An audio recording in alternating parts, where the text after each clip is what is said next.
और अब बात करते हैं अमेरिका ईरान समझौते की, जिसके बारे में यह कहा जा रहा है कि कहीं दस्तखत से पहले यह समझौता टूट तो नहीं जाएगा।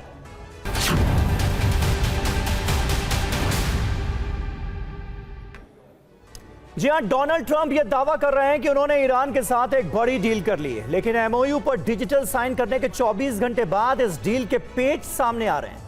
ईरान और अमेरिका के बयानों में भी विरोधाभास साफ साफ झलक रहा है। ट्रंप यह दावा कर रहे हैं कि शुक्रवार से हॉर्मुज खुलने वाला है, जबकि ईरान का कहना है कि पहले अमेरिका की नीयत को परखा जाएगा और उसके बाद ही हॉर्मुज स्ट्रेट खोला जाएगा। ईरान को 28 अरब रुपए के पुनर्निर्माण फंड पर भी मतभेद पैदा हो गए। एमओयू में यह बात लिखी है कि अमेरिका ईरान को 28 अरब का फंड देगा, लेकिन ट्रंप ने इसे निराधार बताया है। ट्रंप ने ट्रूथ मीडिया पर यह साफ साफ लिखा है कि यह फेक न्यूज है। अमेरिका 28 अरब का फंड नहीं देने वाला। इसके अलावा परमाणु कार्यक्रम को लेकर भी कंफ्यूजन है। ट्रंप यह कह रहे हैं कि ईरान के पास कोई परमाणु बम नहीं होगा, जबकि ईरान का कहना है कि इस पर 60 दिन की वार्ता के दौरान सहमति बनाई जाएगी, मतलब अभी इस पर कुछ हुआ नहीं है। और अमेरिका ईरान डील से आईडीएफ, मोसाद नाराज है। ट्रंप की डील को कमजोर मानते हैं आईडीएफ और मोसाद। न्यूक्लियर डील से खतरा कम नहीं होगा। डील से खफा है मोसाद और इजरायली डिफेंस फोर्सेस के सीनियर अफसर। द जेरूसलम पोस्ट के हवाले से यह खबर सामने आ रही है।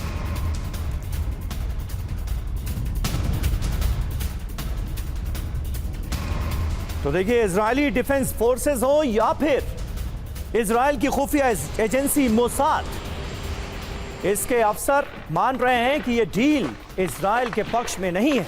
इसका कहीं ना कहीं फायदा ईरान को होगा।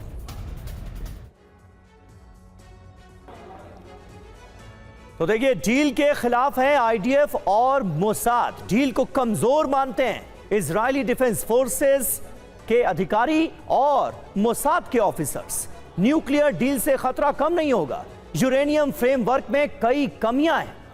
प्रॉक्सी फंडिंग के मुद्दे पर इजरायल दरअसल भड़का हुआ है। हिजबुल्लाह का खात्मा चाहती है आईडीएफ।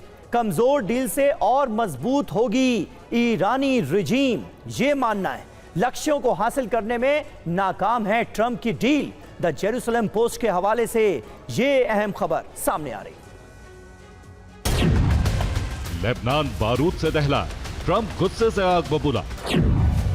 ट्रंप ने साफ कह दिया कि नेतन्याहू को बिल्कुल भी विवेक नहीं। तो क्या नेतन्याहू की जिद ट्रंप के मास्टर स्ट्रोक पर पानी फेर देगी?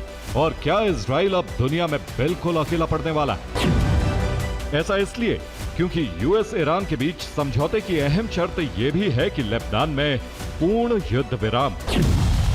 हालांकि इस हमले के बाद इजराइल ने दावा किया कि दाहिया क्षेत्र पर की गई स्ट्राइक में हिजबुल्लाह का सीनियर कमांडर अली मूसा दगदूग मारा गया। वो सीनियर कमांडर जो नसरल्लाह का पूर्व अंगरक्षक था।